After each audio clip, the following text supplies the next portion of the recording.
Viral ভিডিওর পর এবার সন্দেশখালীর ভাইরাল অডিও এক মহিলা কণ্ঠ এবং দুই পুরুষ কণ্ঠ। সন্দেশখালীর আন্দোলন কি সাজানো? আরো একবার প্রশ্ন তুলল অডিওর কথাবার্তা। অডিওয় রেখা পাত্রের মুখের দাগের প্রসঙ্গ, অডিওয় কলা গাছ কেটে দেওয়ার প্রসঙ্গ, বিজেপির দিকে আঙুল তৃণমূল বিধায়কের, জঘন্য ষড়যন্ত্রে জড়িত বিজেপি, অভিযোগ তৃণমূল বিধায়ক সুকুমার মাহাতোর। এ বিষয়ে আমরা আরো বিস্তারিত জানবো। ফোন লাইনে রয়েছেন আমাদের প্রতিনিধি সঞ্জিত চক্রবর্তী। সঞ্জিত, এখনো পর্যন্ত এই ভাইরাল অডিও নিয়ে কি জানা যাচ্ছে? দেখো, ইতিমধ্যে তুমি জানো সন্দেশখালীর পরপর দুটি ভিডিও ভাইরাল হয়েছিল চলতি মাসের 4 মে 11 মে।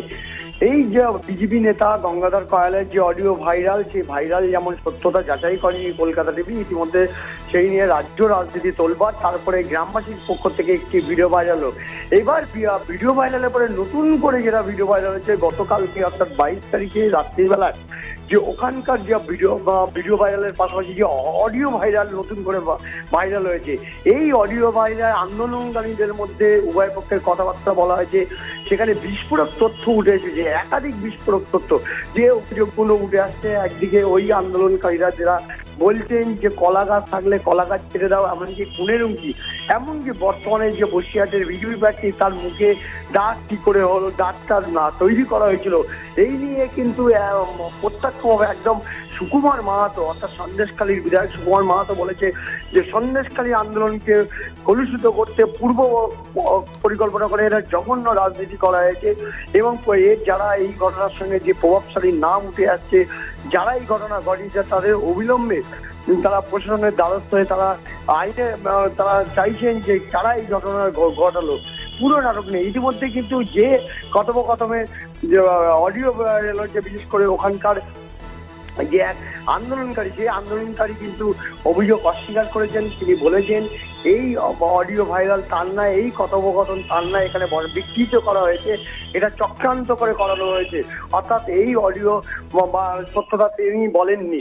পাশাপাশি এই নিয়ে কিন্তু নতুন করে ভিডিওর পর যে অডিও ভাইরাল হলো সন্দেশখালীতে নতুন করে রাজনৈতিক আর যে আর একটা প্রেক্ষাচিত্র তৈরি হলো, কিন্তু অত্যন্ত তাৎপর্যপূর্ণ মনে করছে ভোট। আর তুমি জানো শেষ দফার নির্বাচন, 7ম দফা অর্থাৎ 1 জুন, তার মধ্যে আর মাত্র কয়েকদিন বাদেই সেখানে নির্বাচন। এই নির্বাচনের মধ্যে অডিও ভাইরাল নিয়ে রীতিমতো এলাকায় রাজনৈতিক উত্তপ্ততা হতে শুরু করেছে। স্বর্ণালী, ধন্যবাদ তোমায়। আমরা কথা বললাম, আমাদের সঙ্গে ফোন লাইনে ছিলেন আমাদের প্রতিনিধি সঞ্জিত চক্রবর্তী।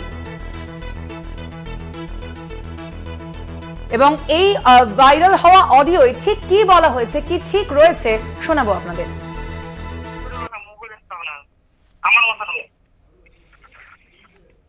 এই যে পিকাইকে নিয়ে এত কথা বলছে এত লোকে, কতটা সত্য কতটা মিথ্যা আমরা তো জানি, সব তো জানি। এবার যদি পিকাইকে নিয়ে এত সমালোচনা এত কিছু হচ্ছে, পিকাই যদি এবার সব সত্যিগুলো খুলে খুলে বলে মিডিয়ার সামনে এবং হয়তো সে বলবেও, আমি তোকে বলে দিয়েছি ভাই তোর কোনো ফেরায় আমি নেই, তোর যা করবি তুই তোর মতন করবি, আমাকে জড়াবি না, আমি তো বলেই দিচ্ছি। হ্যাঁ, এবার যদি ও মুখ খোলে, ওর কাছে তো ভিডিও সব আছে। এই যে রেখার মুখে দাগ টাগ হানা, ও রেখা বলেছে যে উত্তম যেদিন মিছিল করে আসে সেই দিন ওকে মেরেছে। তা সেদিন তো ওর মুখে এইসব কোনো দাগ টাগ কোনো কিছু ছিল না, তো ফ্রেশ ছিল। তার ভিডিও যেদিন ওর ওই যে মিটিং হয়, যেদিন আন্দোলন বের করে সেদিন ওর মুখে দাগ ছিল না। আরে আমি বলছি ছিল, আর আমি বলছি সবার আগে চৌমাথায় এসে সবার আগে বলে যাবে এই জায়গা উত্তম মেরেছে আমাকে। যাই হোক, আমার কাছে, আমাদের কাছে বা ওর কাছে, আমার কাছে তো একটা ভিডিওতে আমি দেখলাম পুরো ফ্রেশ মুখ। আমি তোকে পাঠাবো, কোন দেখিস কোন, আমি তোকে পাঠাবো, দেখিস যত সম্ভব। যেদিন তুমি যে হচ্ছি করলে যে থানায় ওরা যখন ইয়ে করলো, তুমি বের করলে বলে যে পুলিশকে বাড়িতে ঢুকিয়ে ফেললাম আমরা চৌমাথায়, সেদিন সেই দিনের মিছিল যখন আমি এখান থেকে স্টার্ট করি, আমার ঘরের সামনে কোনোদিন ছিল না। আমি সেই দিন যে মিছিলটা আমি স্টার্ট করি, মিছিলটা যে স্টার্ট করি, সেই মিছিলের শুরুতে ও ঝাঁটা নিয়ে দাঁড়িয়ে আছে, একদম শুরুতে ঝাঁটা নিয়ে দাঁড়িয়ে আছে, একদম ফ্রেশ মুখ, কোনো দাগ বলতে কিচ্ছু নেই। আমার প্রেশারের ওষুধ খাচ্ছি তো, এইগুলো ও যদি করে এটা ওর নিজের বুদ্ধির, সম্পূর্ণ নিজের বুদ্ধি। কেননা না, যদি এগুলো করে, যদি আবার বলে ও ফলস কেস করেছে, এরকম ধরনের কোনো কিছু ঘটেনি, প্রমাণ করাতে পারবে না জীবনে, যদি মাইক্রোফোন ধরে বলে বা মিডিয়াতে বলে, তখন তো রাজ্য পুলিশ বা সিআইডি তো উঠে পড়ে লাগবে। সে তো পারে লাগবে, তখন তারা তো সেটা খুঁজছে, ফাঁক তারা তো ফাঁক এই খবর খুঁজছে। কথাটার জন্য সেইটাও ওকে আমি বুঝিয়ে বলে রেখে দিয়েছি।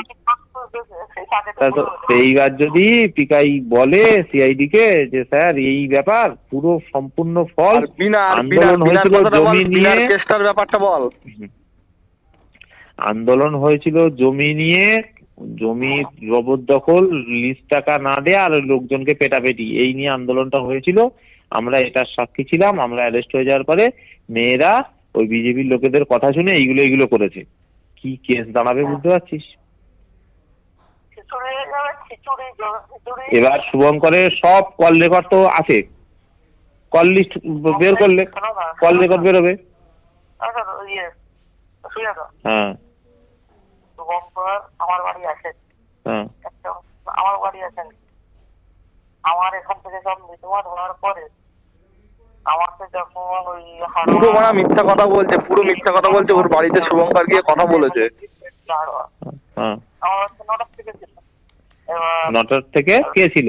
9টার থেকে ওই হাড়োয়ার যে গত বছরে এখানে টিকিট পেয়েছিল ওই দাদা সৌম্য।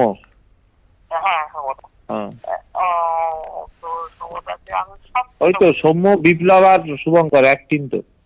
আর প্রিয়াঙ্কা বলে একটা মেয়ে আছে, প্রিয়াঙ্কা সরকার নাকি নাম। সন্দেশখালীর ঘটনায় এবার যে ভাইরাল অডিও সামনে এসেছে সেই অডিও আপনাদের শোনালাম, যদিও সেই অডিওর সত্যতা যাচাই করেনি কলকাতা টিভি, এবং ভাইরাল ভিডিওর পর এবার সন্দেশখালীর যে ভাইরাল অডিও সামনে এসেছে তা নিয়েই কিন্তু আবারও সংবাদের শিরোনামে সন্দেশখালী।